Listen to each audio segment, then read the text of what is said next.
Hey everybody, this is a clip from the latest episode of the Randi Rhodes Show. If you want the full episode, you can watch live on Free Speech TV. Mary had a little man. The fault. We believe that all men are created equal. To the magnificent mosaic that is America. From radio beacon to radio beacon.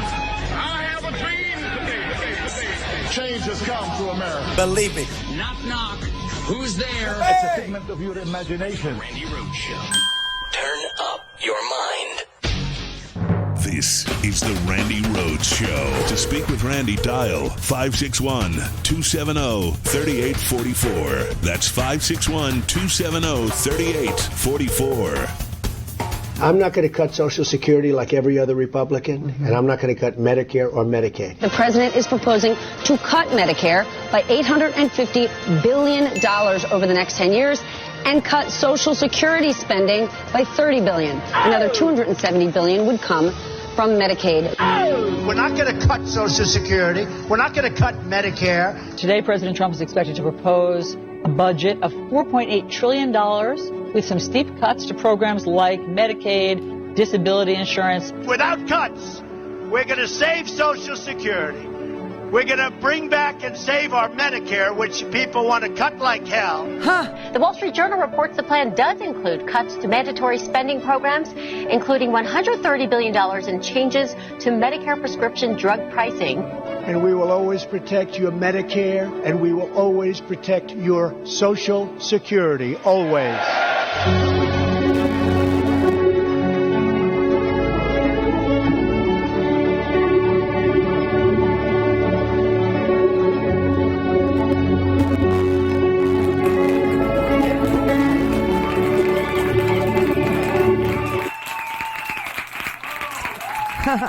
Thank you for putting that mashup together. Cap Action. I lifted it from them so I wouldn't have to do, any editing. So Scotty wouldn't have to do any editing. But yeah, it's totally true. I mean, he stands there and says all these things to all these people at all these rallies, and then he does something completely different behind their back.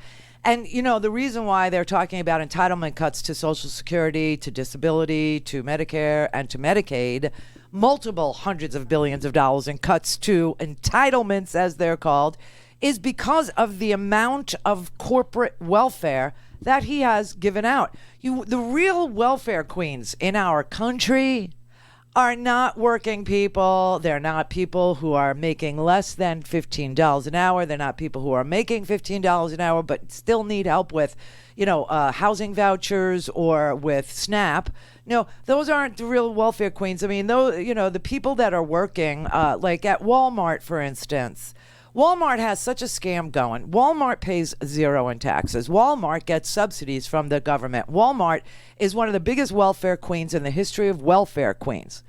And what happens with Walmart workers is they refuse to pay them a living wage. So the Walmart workers end up getting food stamps or EBT cards, whatever, you want to refer to that as, right? Walmart gets $7.8 billion a year in corporate welfare. $7.8 billion a year in corporate welfare. $6.2 billion of that is social welfare. What do I mean by that? Well, their workers don't qualify for, their workers, meet the poverty level. So their workers get Section 8 housing vouchers. Their workers get SNAP benefits. Their workers get Medicaid, aid for the poor, care for the old. They get Medicaid because Walmart offshores it, for lack of a different word. They don't offer a living wage. And then what happens is those workers who are getting SNAP benefits buy their food at the Walmart where they work. And Walmart makes 18% on food stamps because their own workers are shopping in their own stores. It's such a scam. It's unbelievable. But you have Walmart getting $7.8 billion a year in corporate welfare. They get $1 billion in tax breaks and loopholes so that when they buy, they're called capital investments, when they buy equipment or they buy a new forklift, they can write that off. They get $607 million in tax avoidance because they pay themselves through capital gains instead of earnings. And again, the double dipping. Not only do they pay like their employees such low wages that they actually qualify for SNAP benefits, but then Walmart captures 18% of the SNAP benefits because their employees are shopping at the store that they work at. And because their workers pay, Walmart pays so little that their workers can only afford to work to shop at Walmart. It's such a scam. So, they spend $6 to $8 million a year lobbying for these loopholes and tax breaks and capital gains rates and, corporate welfare. They spend 6.8. They get 7.8 billion off of the 6 to 8 million. That's a great return on investment. Meanwhile, if you're lucky and you have a 401k, maybe you're doing 1% or 2%. If you're an individual investor, maybe you're seeing 7% return. Ain't nothing. That's piker stuff next to what Walmart is getting for their investment. Okay? I just want you to know that the price tag for entitlements. Now, when they do it like at the Cato Institute and all this, they actually include in welfare benefits, they include the earned income tax credit, which the word earned income ought to be a big red flag to the people who put together the welfare numbers, because it says it right there that you have to work. You have to earn income in order to get the tax credit. It's in the name. They also include funding for Head Start programs when they tally up welfare. And so they come out with a very big number. Like they'll say $1 trillion goes to welfare. But that includes the earned income tax credit. That includes Head Start. If you took out that and you only included things like SNAP or housing vouchers, it's about $212 billion a year to help the very, very vulnerable and fragile working families of our country. Meanwhile, if you look at the report from the General Accounting Office about corporate welfare is over $200 billion to the wealthiest corporations through loopholes and capital gains payments and subsidies on the front end and, hundreds of billions of dollars for profitable corporations. And they're siphoning it off of you. So this is why I always say to you, beware that, he's draining the swamp. There's a report this week that he's got over 300 lobbyists working in his administration. People who lobby for, fossil fuels, people who do banking lobbying, tax code lobbying, people who lobby for healthcare companies. They go into the Trump administration. They work for HHS or they work for the Treasury, whatever the lobbyists do. And then they leave and they go back to their lobby shop. It's quite a revolving door that Trump has. And that is the swamp. That is it. That is what the swamp is. What they're draining is you. What they're draining is your little teeny tiny slice. It's not even a slice. It's crumbs. You know that. It's crumbs of the pie.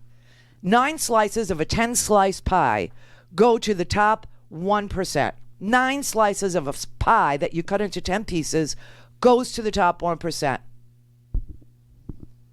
By the time you get down to the middle class, the lower middle class, and the poor, there's nothing left. There's crumbs, literally crumbs. And the poorest Americans get no pie. They owe $6,000. They walk around with debt all the time. They have no pie. It's such a scam. It's such a sham. It's such a terrible Boeing. Let's look at Boeing. State of Washington gave an extension on tax breaks to Boeing. State, $8.7 billion is what it cost the state of Washington. That is the single biggest state tax subsidy ever granted to an American company. $8.7 billion from Washington State's Treasury to Boeing. And then you talk about the union. They shook down union workers who work at Boeing, and the workers were forced to take what they call worker concessions. The worker concession that Boeing was most interested in getting was moving the workers out of their pension plans. And also they wanted a secured production of the 777X aircraft. to remain in Washington. Well, the lobbyists for Boeing were just delighted. They were delighted with that outcome. They got those things, right? And so they threw a party for Washington state lawmakers. And one only has to wonder if the goodie bags were stuffed with, unmarked bills. Now, Boeing is not the worst company to subsidize, obviously, because they pay their workers pretty well. It's not like breadline work like working at a Walmart is. But it engaged in blackmail with the state of Washington. It threatened to take those jobs out of the state to wring bigger subsidies out of another state. Same thing with the Amazon thing in New York, right? Well, we all pay for those subsidies. That's corporate welfare. The really big, fat welfare queens are at the top, not at the bottom. The cost for all this, the cost of subsidizing and tax breaks and all this is $6,000 per family. Go to randyrhodes.com for the whole thing and a podcast. Buy a stinking podcast.